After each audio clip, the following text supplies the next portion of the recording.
किसी की वजह से अगर कोई काम रुकता ही चला जाता है तो लोग उसे पनौती कहने लगते हैं। अरे आज हम लोगों की जूस की फैक्ट्री का माल ट्रक में लद कर शहर जा रहा है। डिलीवरी होते ही पेमेंट भी आ जाएगी। लाखों रुपए का माल है। लेकिन थोड़ी ही देर में रितु का पति दौड़ता हुआ आता है। पिताजी, पिताजी, वो जूस से भरा ट्रक पलट गया। सारा जूस पास की नाली में बह गया। हे भगवान, तेरी शादी के बाद ये पहली बार ऐसा हुआ है।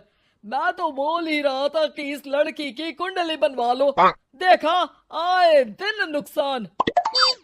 बेचारी रितु पर्दे के पीछे से ससुर की बात सुन रही थी, लेकिन करती भी तो क्या, कहती भी तो क्या। अरे रितु, क्यों उदास होती हो? मुझे भरोसा है तुम ही मेरे घर की लक्ष्मी हो। आई आई आई आई आई आई! अरे मेरे पैर में चोट लग गई है, रितु जरा चल डॉक्टर को दिखाते हैं। रितु सास के साथ डॉक्टर के घर जा ही रही होती है कि उसका पैर फंस जाता है और वो सास पर गिर जाती है। हाय रे, पहले से ही पैर टूटा था, अब ऊपर से मेरे ऊपर गिर गई। हे भगवान उठा ले मुझे भगवान। आये, आये, आये, कोई उठाओ तो मुझे। हाँ हाँ सासू माँ, लाइए हाथ दीजिए, यहाँ बैठिए, मैं पानी लेकर आती हूँ। अरे अब तो डॉक्टर भी चला गया होगा। अरे इस लड़की के कारण पता नहीं मैं अपने पैरों पर खड़ी भी हो पाऊंगी कि नहीं। माँ, बहुत घबराहट हो रही है। कल मेरी अपनी खुद की फैक्ट्री शुरू होने वाली है। पता नहीं कैसा रहेगा मेरे लिए बिजनेस। अरे क्यों नहीं बेटा, अच्छा होगा। इतनी लगन और मेहनत जो की है तूने, बस तेरी बीवी का मनहूस साया ना पड़े। अरे जब से आई है कुछ ना कुछ मनहूस होता ही चला जा रहा है। कैसी बात कर रही हो माँ? एक तो वो अपना घर परिवार छोड़कर हमारे लिए यहाँ आई है, और तुम हो कि... दिन बीतते हैं और एक दिन। निकल इस घर से, मैं कहती हूँ निकल। जब से यह लड़की मेरे घर की बहू बनी है, हर जगह घाटा, हर जगह नुकसान। कभी सास का पैर टूट रहा है तो कभी जूस का ट्रक ही गिर जा रहा है। अरे अब तो हद ही हो गई। मेरे बेटे का इतना भारी एक्सीडेंट कि वो कोमा में चला गया। वो तो शुक्र है कि जान बच गई। नहीं नहीं, हम ऐसी लड़की को अपने घर में रख ही नहीं सकते। अब तो रितु को भी लगने लगता है कि वो मनहूस है। वो चुपचाप घर छोड़कर निकल जाती है। चलते चलते रितु एक जंगल में झोपड़ी में पहुंच जाती है, जहां एक साधु तपस्या कर रहे होते हैं। आ गए बेटी, क्यों परेशान होती है? ये तो जीवन का नियम है।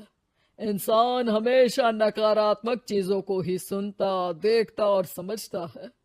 किसी की अच्छाई उसे नजर ही नहीं आती। आपने मुझे बेटी कहा है तो शरण भी दे दीजिए बाबा। मैं आपका सारा काम कर दिया करूंगी, बस आपके जीवन में मेरे जैसी बेटी की वजह से कुछ बुरा ना हो। साधु आंख बंद करके मुस्कुराता है और रितु उनके घर की बेटी बन जाती है। पिताजी, भोजन तैयार है, आकर खा लीजिए।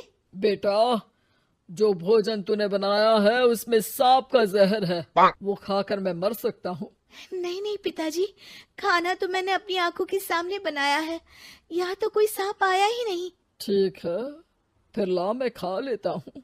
साधु खाना खाने जाता ही है कि खाना रितु के हाथ से गिर जाता है और वो खाना बिल्ली खा जाती है। बिल्ली उस खाने को खाती ही मर जाती है। नहीं पिताजी, मैंने खाने में जहर नहीं मिलाया। मुझे इस बात का पता नहीं पिताजी। मैं ये बात जानता हूँ। खाने में जहर का मिलना और इस खाने का गिरना, ये तो पहले से ही तय था। इसमें तुमने कुछ नहीं किया है बेटी। रितु समझ नहीं पाती कि क्या हो रहा है। वो रोने लगती है और साधु को अपनी सारी कहानी सुना देती है कि कैसे उसके ससुराल वालों ने उसे पनौती मान लिया था। साधु मुस्कुराकर कहता है, बेटी, क्या चाहती हो तुम? क्या तुम जीवन भर यहाँ रहना चाहती हो या फिर अपने ससुराल जाना चाहती हो? पिताजी, मैं ससुराल जाना चाहती हूँ क्योंकि वहाँ मेरी ज़रूरत है।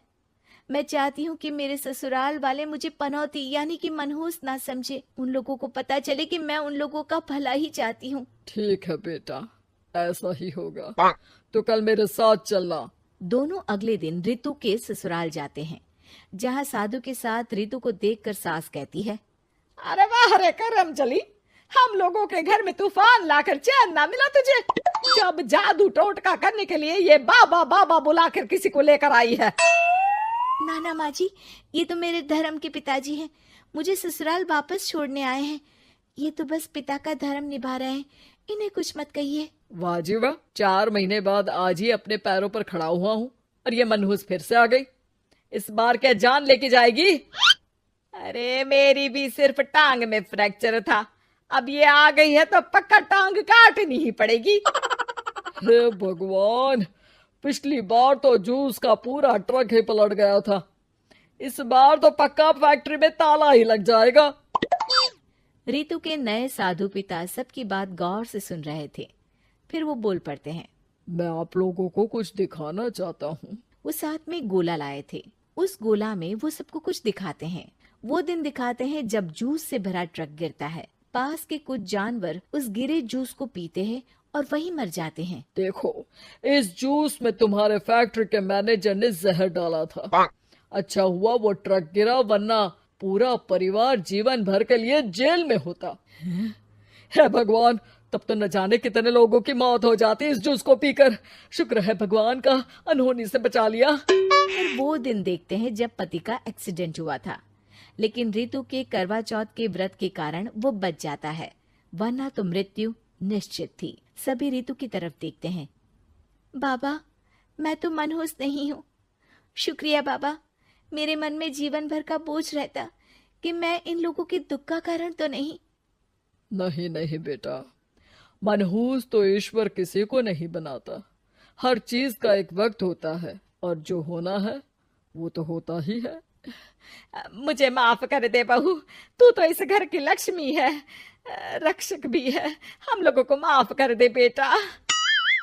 रितु को ससुराल में छोड़ बाबा वापस चले जाते हैं।